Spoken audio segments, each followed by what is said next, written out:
우선은 지금 상황을 정리 안 해볼 수가 없을 것 같아요. 이게 관세 이슈가 그동안은 굉장히 잠잠해지면서 제네바 합의 이후에 미중 간의 이제 갈등도 좀 없겠다 싶었는데, 그게 아니고 또 트럼프가 결국 폭탄을 터뜨렸잖아요. 약간 그냥 작정하고 지금이 제일 적당한 것 같다라고 한 것 같은 느낌인데 어떻게 좀 볼 수 있을까요? 저도 이제 금요일 개장 전 이제 아침 새벽에 준비하면서 오늘 별게 없는데 그래서 이제 느릿느릿하고 있다가 썸네일 뭘로 하지 하는데 이제 터뜨려 주시더라고요. 뭐 이제 일단은 말씀하신 것처럼 이제 S&P 500이 6천에 다시 가까워지니까 이제 시장이 오를 만큼 올랐다. 이제 한번 때려주자라고 생각하신 건지 모르겠지만 저는 두 가지 정도가 있지 않을까 싶습니다. 이제 어제 어쨌든 하원에서 아직 상원까지 갈 길이 멀지만 일단 감세안을 통과를 시켰다 보니까 이제 트럼프 대통령도 SNS에 미국의 이제 역사상 가장 중요한 이 세금 감면 법안이 막 통과가 이제, 하원을 통과했다면서 막 이제 열심히 띄우고 나서 이제 어느 정도 약간 미국인들에게 내가 이렇게 감세를 잘 하고 있다라고 성적표를 내밀 수 있을 만한 게 하나 가시적인 게 나왔잖아요. 이제 다시 관세 때려도 되겠다.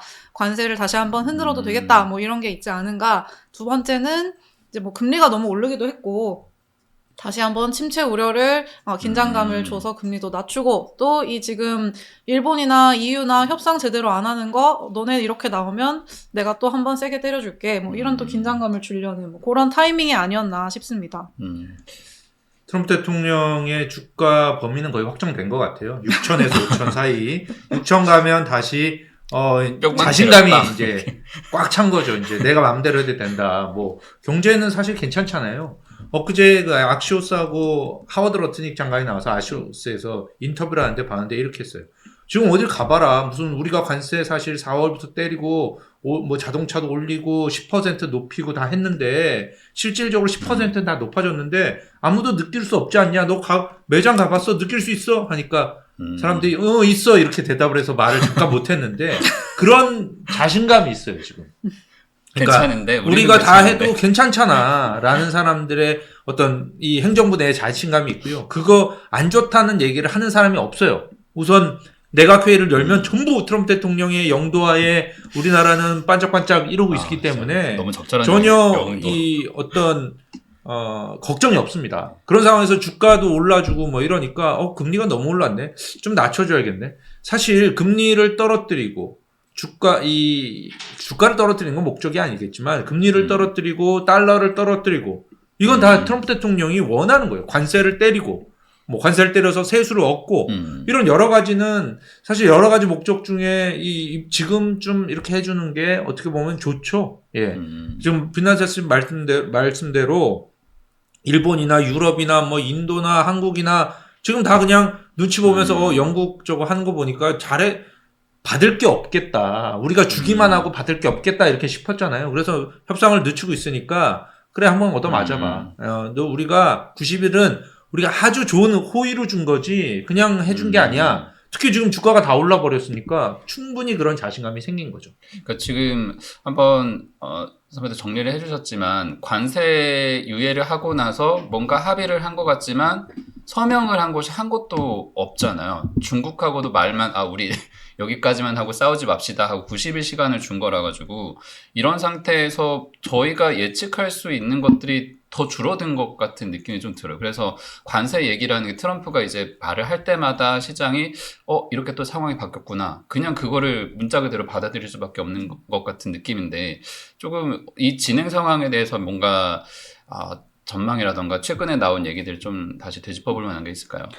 근데 일단 이 금요일 오전 기준으로 트럼프 대통령의 이 게시물이 올라오고 나서 초기 시장 반응하고 이제 조금 시장이 시간이 조금 지날수록 그 반응의 정도를 보면 확실히 그래도 이 관세에 대해서 트럼프 대통령이 다시 한번 세게 말을 하긴 했지만 이전에 비하면은 민감도가 확실히 많이 낮아진 것 같아요. 어쨌든 뭐 그래 50% 뭐 일단 말은 저렇게 하는데 뭐 또 하겠어? 뭐 약간 이런 약간의 피로도와 함께 이제는 긴장이 더 이전 4월 2일 이후에 그때만큼 긴장이 높아지지는 않을 것이다. 그러니까 이제 긴장이 앞으로는 뭐 우리 이미 최악을 한번 겪었기 때문에 이제 그때만큼은 이제 없을 것이다라는 약간 그런 뭐 이거를 낙관론이라고 해야 할지 그냥 이제 뭐 현실 인식이라고 해야 될진 모르겠지만 하도 많이 맞다 보니까 네. 이건 좀 괜찮은 것 같은데. 네. 확실히 이제 좀 그런 것 같아요. 그걸 월가에서는 사실은 컴플레이선시라고 하거든요. 지금 완전히 안주하고 있어요. 그러니까 트럼프 대통령도 우리가 관세 때렸는데 멀쩡하잖아. 미국 경제 멀쩡하고 물가도 더 낮아졌고 뭐 페드만 금리 안 내릴 뿐이지 저 파월만 어떻게 했으면 좋겠다 이런 생각을 하고 있는 거고 사실 투자자들도 지금 약간 데이터를 봐도 뭐 아무것도 안 나타나잖아요. 그리고 매장에도 물건도 안 없어지는 것도 아니고 뭐 가격도 오르는 것도 아니고 이렇기 때문에 투자자들도 약간 안주하고 있는 것 같아요. 그런데 저희들이 최근에 이제 뭐 여기 일하시는 기업분들 만나보면 이제 미모리얼 데이 위크엔드를 지나면서부터는 본격적으로 가격을 올려야 될 것 같다라는 얘기가 있어요. 그러니까 이번 주죠. 이번 주말이 다음 주 월요일이 이제 미모리얼 데이인데 이 세일이 많거든요. 지금 세일 끝나고 나면 이제부터는 관세를 내고 들어온 품목들이 이제 팔린다는 거예요. 물론 지금부터 오르는 건 이제 빅티켓 아이템이라고 그러죠. 이제 큰 것들. 이런 것들이 창고에 많이 쌓아둘 수 없는 것들. 그런 것들이 먼저 오를 거고요. 창고에 많이 쌓아둘 수 있는 것들은 좀 더 있다가 그리고 이제 가격이 천천히 오르게 됐겠지만 어쨌든 나이키도 올린다 그랬고 뭐 월마트도 6월 얘기를 하잖아요. 이러니까 전반적으로는 이제 6월부터는 분명히 그 영향이 나타날 것으로 생각을 하고요. 6월의 영향은 7월에 발표되는 경제 데이터에 나타날 거기 때문에 지금은 아직은 그런 걸 우리가 못 느끼고 있죠. 그래서 시티그룹이 지금 현재 폭풍 속의 고요다. 지금은 그런 시기다. 라고 보고 있는데 지금 다들 그런 것 같아요. 와 관세? 이거 괜찮은 거 아니야? 제가 저번 주에도 말씀드렸지만 what if? Everything is okay. 이런 겁니다. 그리고 관세만 좀 아무 오르고 일도 없었다. 그럼 뭐 그런 거 아니야? 근데 이렇게 이게 지금 좀 느껴질 수 있는 거죠. 위험할 수도 있는 것 같아요. 말씀하신 것처럼 이제 이거를 컴플레이선시, 그러니까 안주라고, 그러니까 이게 뭐 좋은 것이 아니라 안주라고 지금 시장이 이렇게 너무 걱정해야 된다. 아직 경계를 늦추면 안 된다라고 말하는 이유 중에 하나는 그런 이야기들도 있더라고요. 그거 지난번에 미국과 중국 간의 합의가 예상보다 너무 시장이 예상한 것보다 좋게 나왔다 보니까 이제 첫 번째는 이제 그 협상을 안 하고 다른 국가들 입장에서는 협상을 안 하고 기업들 입장에서는 야 이거 굳이 미국에 미국에서 제조하기 위해서 공급망을 가져올 필요가 있나?라고 기업들에게도 이제 그런 메시지가 됐다는 거예요. 그래서 이거 뭐 오늘 트럼프 대통령이 애플에 대한 것도 봐도 그렇지만 결국 미국 안에서 생산하지 않으면은 고율 관세를 맞게 될 것이다라는 메시지를 다시 한번 이제 세게 주는 것이 이제 미국 기업들을 향한 경고도 이제 필요한 시점이 됐다는 거죠. 근데 만약에 이것이 그래도 계속 이 시장에 계속해서 그래도 안 하겠지라고 가면은 뭐 나중에 1년 뒤, 2년 뒤에 이 뭐 50%, 75%, 145%는 없을 수 있겠지만 단기적으로는 분명히 올해 안에 또 한 번 진짜 한 번 세게 맞을 수 있다. 시장이. 그거를 우리가 항상 좀 염두에 둬야 될 것 같아요. 여기서 기업하시는 분들 만나서 제가 항상 물어보는 게 그러면 공장 갖고 올 거냐라고 물어보잖아요. 아무도 그런 얘기를 안 합니다. 왜냐하면 내년에 중간선거 어차피 지고 나면 이런 동력이 떨어질 거라는 거예요. 한 2년 버티는 게 낫지. 지금 공장 지었다가 공장 지으면 한 3년 후에 돌아갈 텐데 그때 이제 트럼프 없어지고 다음 정부에 또 만약 뭐 이런 식으로 간다면 경제가 안 좋고 다음 정부가 민주당이 들어오면 거꾸로 돌아갈 텐데 이런 생각을 갖고 있는 거죠. 그리고 25%로는 미국에서 생산하는 비용이 그보다 훨씬 높다고 합니다. 우선 사람 인건비가 여기 제조업 평균 1인당 인건비가 현재 수준이 10만 달러예요. 그런데 그러니까 1억 우리 돈으로 하면 1억 4천만 원이잖아요. 네. 우리나라에 1억 4천만 원 진짜 현대차 이런데 아주 한 30년 일하신 분들 이런 분들이 이제 받는 그런 임금이죠. 예. 근데 여기는 평균입니다. 평균이 그런 식이기 때문에 여기 UPS 뭐 이렇게 배송하시는 분들 그분들이 한 2년 더 있으면 앞으로 평균 연봉 15만 불이에요. 예. 그러니까 도저히 여기는 자동화, AI 이런 걸로 공장을 만들지 않으면 어렵고요. 모든 공장을 지금 그렇게 만들 수 있는 것도 아니고. 그런데 이 투자자들이 약간 컴플레이선시가 있는 거, 그리고 트럼프 행정부의 컴플레이선시가 있는 것 중에 하나는 유가라고 합니다. 유가. 어. 유가가 워낙 더 낮아질 것이기 때문에 이 관세로 인한 인플레이션을 확 누를 거야. 라는 생각을 많은 사람들이 갖고 있다고 합니다. 이번에 트럼프 대통령이 중동에 가서 이제 순방을 했잖아요. 첫 네. 해외 순방지로 중동을 꼽아서 빈살만을 만나고 그리고 심지어 시리아의 새로운 지도자까지 만났죠. 시리아는 완전히 역국이었는데 지금 관계를 개선시키고 그리고 이스라엘은 들리지도 않고 왔어요. 그러면서 중동 국가들에게 환심을 샀고 그거를 여기 사람들은 어떤 사람들은 그러더라고요. 리야드 협정을 맺은 거나 마찬가지다. 그러니까 기름값을 더 이상 높이지 않겠다. 근데 실제로 거고. 이제 다음 달 실현이 오펙 되고 플러스에서 7월에 이제 또 그 유가 증산하겠다라는 네. 얘기가 지금 나오고 있으니까 그게 이제 사우디가 하는 거죠. 결국은 이제- 사우디가 자발적으로 감산했던 걸 다 되돌리는 건데 그거는 사우디의 이해관계와도 맞다는 거예요. 왜냐하면 사우디가 그동안 오펙을 통해서 했던 거는 시장 점유율을 확대하는 게 아니라 유가를 높이는 게 목적이었죠. 그래서 유가를 높이고 대신에 유가를 높여서 뭐 셰일이 쳐들어오고 뭐 이렇게 미국에서 셰일이 증산하고 전 세계에서 새로운 신규 유전이 터지고 그랬더니 지금은 유가가 높이려고 자기네들이 감산했는데 유가는 떨어지고 시장 점유율도 뺏긴 거예요. 너무 안 좋은 상황이죠. 그래서 이제는 시장 점유율을 찾겠다라고 하면서 유가를 낮춰야 쉐일이 죽고 다른 신규 유전들도 죽어나는 거예요. 그래서 그런 장점으로 갔고 두 번째는 앞으로도 워낙 그동안 유가가 높은 시기에 많은 신규 유전들 특히 라틴 아메리카의 가이아나라든지 뭐 이런 데서 많은 유전이 생겼고요. 네. 카자흐스탄에서도 큰 유전이 생겼고 뭐 이러면서 이런 유전에서 어차피 기름이 나온다는 거죠. 나오면 결국은 유가의 앞으로 선물 방향을 보면 내년에도 낮아지고 내후년에도 더 낮아지는 걸로 지금 관측이 되고 있어요. 그렇다면 지금 나 혼자 감산하면서 이걸 버틸 거냐? 그게 아니고 유가가 제일 높은 시기가 그러면 앞으로 3년 동안 언제입니까? 지금이에요. 지금 제일 많이 팔아야 되는 거죠. 그러네요. 그래서 지금 막 파는 이런 사우디의 이해관계 그리고 트럼프가 지금 유가를 어쨌든 떨어뜨려야 되는 트럼프의 이해관계 이게 맞아서 리야드 협정이 맺어졌고 그로 인해서 인플레이션이 없으니까 빨리 금리를 내려라는 게 맨날 파월한테 하는 얘기죠. 그 관계가 맞는 것 같습니다. 사우디는 예전에도 한번 그 점유율 문제 때문에 오펙 통제를 실패해가지고 본인들이 그 지위를 잃었던 경험 때문에 좀 뭔가 굉장히 약간 트라우마 같은 게 있었는데 그걸 트럼프가 한 번에 해결해 준 느낌도 좀 있네요. 어쨌든 그건 해결이 되어 가고 있는 것 같고 결국 그러면 남은 건 금리 부분이 될 텐데 다음 주 넘어가면 PC 지표가 나올 예정이기도 하고 이것까지 보면 어느 정도는 윤곽이 잡힐 텐데 오늘 반응만 보면 일단 채권 금리는 조금 다르게 움직이고 있는 것 같아요.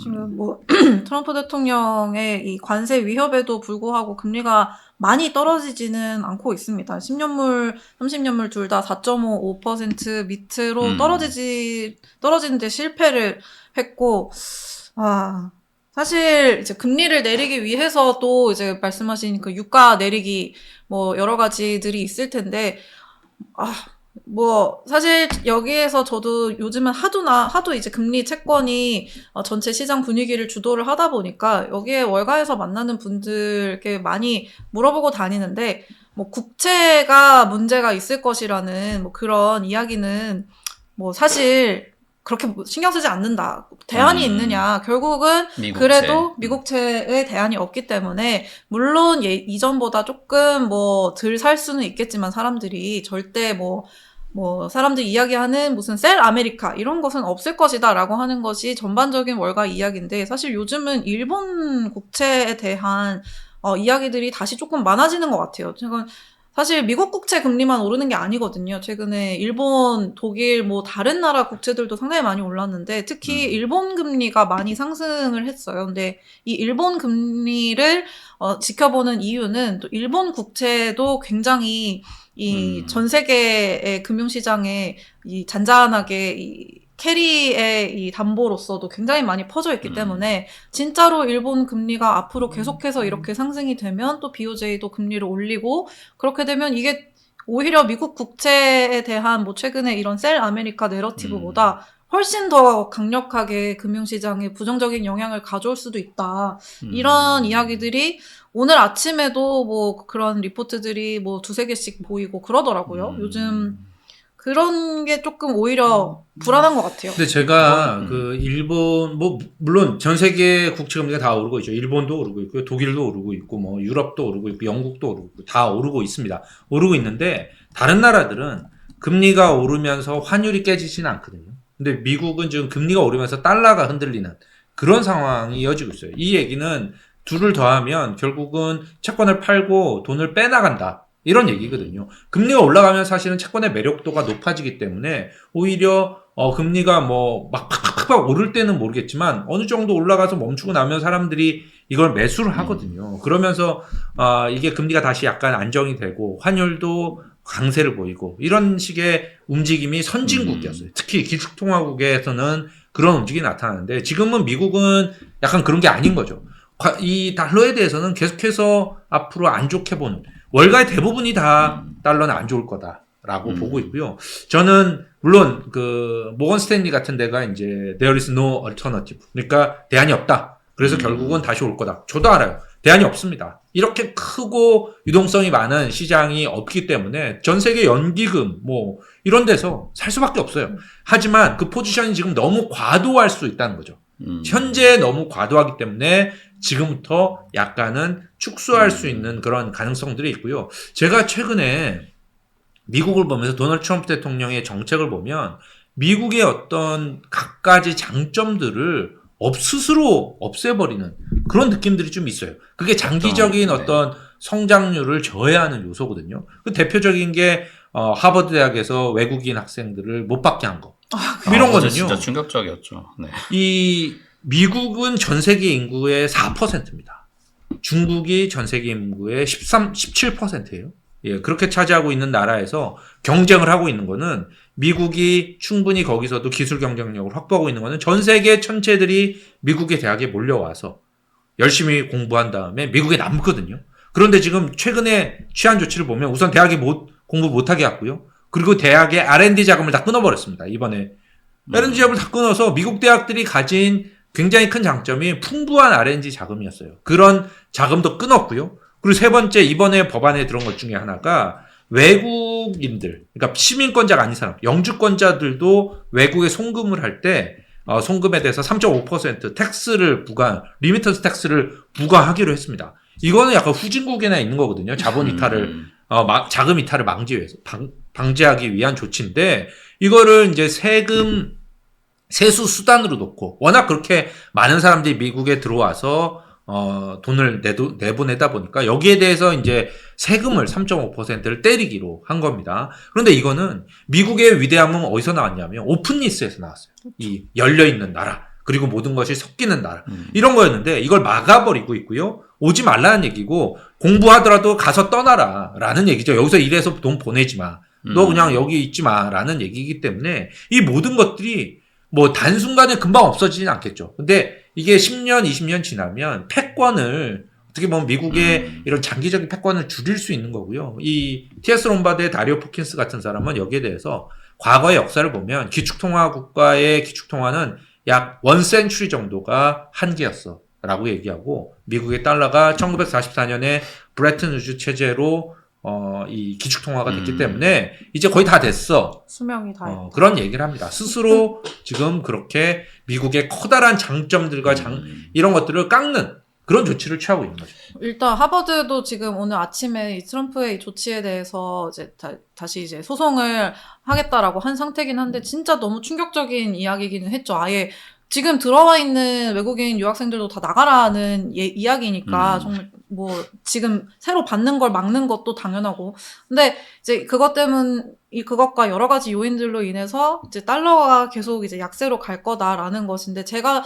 최근에 들은 재밌는 얘기는 오히려 어느 정도의 달러 약세를 이제 그 베센트 장관이 원하는 이유가 지금 너무 많이 이제 뭐 어떻게 보면은 이제 마이런의 이야기이기도 했는데 너무 많이 지금 외국인들에게 미국 이제 부채를 팔아 넘겨버려서 이 상황이 너무 달러가 강해지고 그래서 오히려 그게 미국의 이 해외 자본의 취약성을 너무 높였다. 그래서 어느 정도 물론 항상 그들이 원하는 그 어느 정도까지에서 멈추지 않는다는 게 문제지만 어쨌든 어느 정도는 딱 이 달러 약세 그리고 좀 해외 자본이 어느 정도 미국 국채와 달러를 조금 팔아서 약간 민감도를 낮추면 이제 그때부터 다시 자기들이 원하는 뭔가 체제를 만들겠다라는 식의 그런 생각이 있다는 거예요. 또 한편으로는 보면 지금 뭐 이거는 트럼프 정부 들어서 독특한 움직임 중에 하나가 암호화폐 시장을 뭔가의 약간 달러의 대체 자산으로 삼으려고 하는 것인가라는 움직임도 있는 반면에 또 어제는 보면 트럼프의 자기 코인 모금 행사도 했었잖아요. 이거 도대체 뭔가 큰 그림을 정말 잘 그리고 있는 것인가라고 생각이 좀 드는 게 들다가도 의문이 드는 게 어제 행사가 약간 엉망이 됐어요. 기대했던 것보다 좋은 발언도 별로 안 나왔고 굉장히 그냥 약간 셀럽들의 모임 잔치처럼 변해버린 것 같더라고요. 어제 이제 이 트럼프 코인을 산 220명을 가장 많이 산. 가장 많이 산 상위 보유자 220명을 이제 초대를 했고 이제 거기서 트럼프 대통령이 이제 와서 굉장히 인티머트한 시간이 될 것이다. 막 이렇게 홍보를 했는데 실제로 트럼프 대통령은 헬리콥터 타고 와서 한 25분인가요? 15분인가요? 네. 이야기하고 또 헬리콥터 타고 떠났고 25분인가? 뭐 같이 밥을 먹거나 같이 사진을 찍거나 뭐 이야기를 하거나 하는 그런 기회는 전혀 없었다고 합니다. 악수도 안 하고 사진 촬영도 안 하고 뭐 그냥 이 사람들한테 식사 대접 간다냐고 그냥 가버려.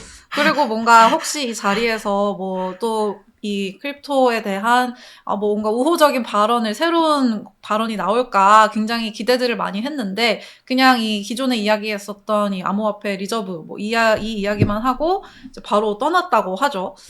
근데 아무래도 그것을 앞두고 이 220명이 지금 거의 절반 이상이 해외 외국인으로 그렇죠. 지금 알려졌는데 물론 명단은 공개되지 않았습니다. 근데 일단 첫 번째 이 1위 보유자가 저스틴 선이라고 하는 이제 트론 창업자잖아요. 네. 근데 이 트론이 지금 원래 약간 사기 혐의로 SEC에 맞아요. 이제 기소를 당한 상태였는데 이 저스틴 선이 작년에 이 트럼프 코인을 7,500만 달러어치 샀고 뭐 그 외에도 여러 가지 이 월드 리버티 파이낸셜이라고 하는 트럼프 일가의 암호화폐 프로젝트에도 고문으로 있고 뭐 굉장히 이제 밀접한 관계를 만들어 가면서 SEC에서 올해 초에 저스틴 선에 대한 이 소송을 사실상 보류를 한 그렇죠. 상태란 말이에요. 안 받고 있죠. 뭐 이런 걸 보니까 미국 언론이나 이제 이 민주당이나 이거는 뭐 트럼프에 대한 대놓고 로비를 하고 대놓고 이 사익 추구를 하는 수단이지 뭐냐 이러면서 이제 어제 만찬 이전에도 엄청 공격을 많이 했어요. 표현이 훨씬 더러웠던 것 같은데. 그쵸. 네. 근데 이 코인은 뭐 너무나 당연해. 나는 트럼프 대통령이 거기 가서 뭘 세게 할 거라고 생각을 안 한 게 기분이 나쁘죠, 트럼프 대통령. 왜냐하면 별로 안 올랐어요. 이게 마케팅 행사잖아요. 기본적으로 마케팅 행사라고 저는 생각을 해요. 뭐 특별히 여기서 뭔가 정책을 발표하거나 어떤 뭐 친분 이게 아니고요. 우리 코인 좋아요. 전 세계 사람 사세요. 이거거든요. 왜냐하면 트럼프 이 패밀리의 지금 자산의 40% 가까이가 지금 코인이랍니다. 이 두 가지 멜라니아 코인과 트럼프 코인 이 정도로 커졌기 때문에 이거를 이제 더 홍보하는 그런 대통령이 있을 때 홍보를 해야 되는데 지금 이 행사를 한다고 했는데도 가격이 원래 나왔을 때 40불이었거든요 하나에. 그게 12불 뭐 이러다가 16불까지 갔다가 다시 13불로 떨어졌어요. 그러니까 트럼프 대통령 입장에서는 기분이 아니 이거 뭐야 이거 내가 나간다고 했는데도 가격이 이 모양이야? 이거 진짜 짜증나네. 이러고 와서 그냥 잘 있었어 안녕 이러고 간 거죠. 아니, 어제 근데 180만 달러가 모였는데 거기 가가지고 아니 1인당 180만 달러를 1인당 최소 그러니까 220명 중에 맨 끝에 20등 한 애가 맨 마지막에 180만 달러야? 낸 돈이 180만 불어치를 사야 거기 들어갈 수가 있었대요. 맨 마지막. 그래서 그런가 보네요. 저녁 메뉴가 이 필레미뇽, 그러니까 안심 혹은 헬리벗이 한국말로 뭐죠? 그냥 흰살 생선인데 흰살 생선 이 두 개 중에 고르는 거였대요. 그래서 누가 아니 그렇게 돈을 많이 냈으면 두 개 다 줘야 되는 거 아니냐? 어떻게 하나만 주냐? 뭐 이랬다고 하는데 어쨌든 뭐 전반적으로 좀 뭐 예상에는 그렇게 미치지 못한 행사였다.